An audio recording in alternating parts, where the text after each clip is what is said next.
పవన్ కళ్యాణ్ రంగులు ఎలా మారుస్తాడో సోషల్ మీడియాలో ఒక వీడియో వైరల్ అవుతా ఉంది. ఎందుకంటే చంద్రబాబుతో దోస్తీ చేశాడు కదా. చంద్రబాబు రంగులు మార్చడంలో ఆయనకన్నా గొప్పవాడు ఎవరూ లేరు. చంద్రబాబు గ్లోబల్ ప్రచారం చేయటంలో ఆయనకన్నా మించినోడు కూడా ఎవరూ లేరు. కానీ ఇప్పుడు చంద్రబాబునే మించిపోతున్నాడు పవన్ కళ్యాణ్ రంగులు మార్చడంలో, అబద్ధాలు చెప్పడంలో, గ్లోబల్ ప్రచారం చేయటంలో. మరి సోషల్ మీడియాలో వైరల్ అవుతున్న ఈ వీడియో చూసిన తర్వాత పవన్ కళ్యాణ్ ఎలా రంగులు మారుస్తాడో, మాటలు ఎలా మారుస్తాడో ఒక్కసారి వీడియో చూసిన తర్వాత మళ్ళీ దీనిపైన విశ్లేషించుకుందాం.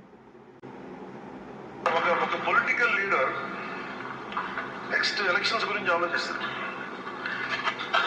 ఒక విజనరీ ఉన్న నాయకుడు వచ్చి తరం కోసం ఆలోచిస్తారు.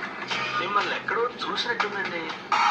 పంజాబ్ ఆయన గౌరవప్రదంగా ఓడిద్దాం, గౌరవప్రదంగా తెలుగుదేశం పార్టీని ఓడిద్దాం, గౌరవప్రదంగా వారు చేసిన సేవలు చాలు. చాలు ఈ పాత తరం నాయకులు చాలు, ఇంక అయిపోయింది. చాలు ఈ పాత తరం నాయకులు చాలు, ఇంక అయిపోయింది. రోజుకొక మాట, అవసర వెళ్ళి రాజకీయాలు.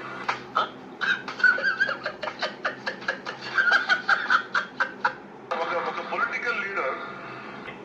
చూశారుగా, పవన్ కళ్యాణ్ అసెంబ్లీలో మాట్లాడే ప్రతి మాట కూడా గతంలో ఆయన ఏం మాట్లాడాడు, ఇప్పుడు ఏం మాట్లాడుతున్నాడు.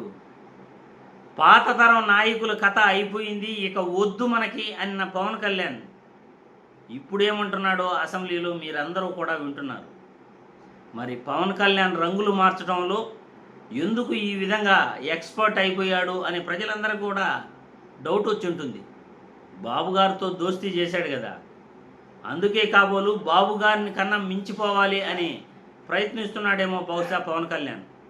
అందుకే ఎక్కడ ఏం మాట్లాడుతున్నామో అనే స్పృహ కూడా లేకుండా, గతంలో మనం ఏం మాట్లాడాం, ఇప్పుడు ఏం మాట్లాడుతున్నాం అనే స్పృహ కూడా లేకుండా పవన్ కళ్యాణ్ మాట్లాడుతున్న మాటలు సోషల్ మీడియాలో నెటిజన్లు ట్రోల్ చేస్తున్నారు.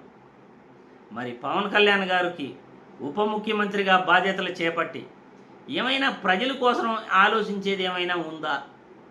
గత ఎన్నికలలో సుగాలి ప్రీతి మరణంపై నువ్వు ఎన్నో మాటలు మాట్లాడావు. ప్రతి రాజకీయ వేదికపై జగన్మోహన్ రెడ్డిని టార్గెట్ చేసావు.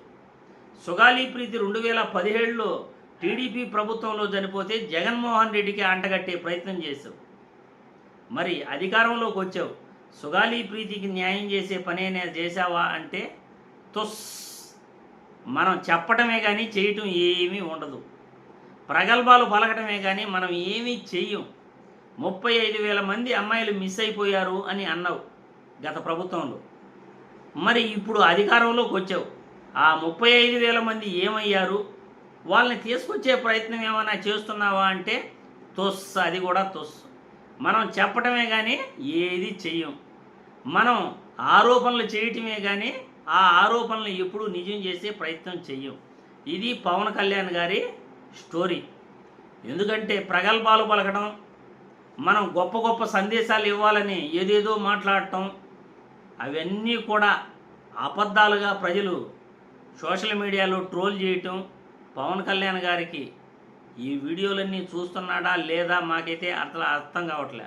సోషల్ మీడియాలో పవన్ కళ్యాణ్పై ఏ విధంగా ట్రోల్ చేస్తుంటారో నిజంగా ఆత్మ పరిశీలన చేసుకోవాలి పవన్ కళ్యాణ్.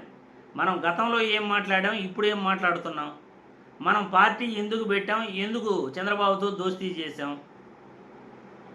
చంద్రబాబే గొప్ప నాయకుడు అనే పని అయితే మనం పార్టీ పెట్టాల్సిన అవసరం ఏముంది? టీడీపీలోనే మనం డైరెక్ట్గా జాయిన్ కావచ్చు కదా. పవన్ కళ్యాణ్ ఇవన్నీ ఆలోచించుకోవాలి. ఏమీ ఆలోచించకుండా అనాలోచిత నిర్ణయాలు, అనాలోచిత మాటలు, గొప్ప గొప్ప హితోపదేశాలు చేయాలని బొక్కబోర్లా పడటం, ఇవంతా కూడా పవన్ కళ్యాణ్ రంగులు మార్చే ఓసరవెల్లిలా ఆయన మాట్లాడుతున్నాడు అని సోషల్ మీడియాలో నెటిజన్లు ట్రోలింగ్ చేస్తున్నారు. ఇకనైనా పవన్ కళ్యాణ్ గారు ఈ సోషల్ మీడియాలో ఆయనపై చేస్తున్న ట్రోలింగ్స్ ఒక్కసారి చూసి తమ వ్యక్తిత్వాన్ని, తమ మాటల్ని, తమ విధి విధానాలని మార్చుకుని ప్రజల కోసం ఏదైనా ఒక్కరవైనా పని చేయటం నేర్చుకోండి అని వీడియో ద్వారా తెలుపుతున్నాను.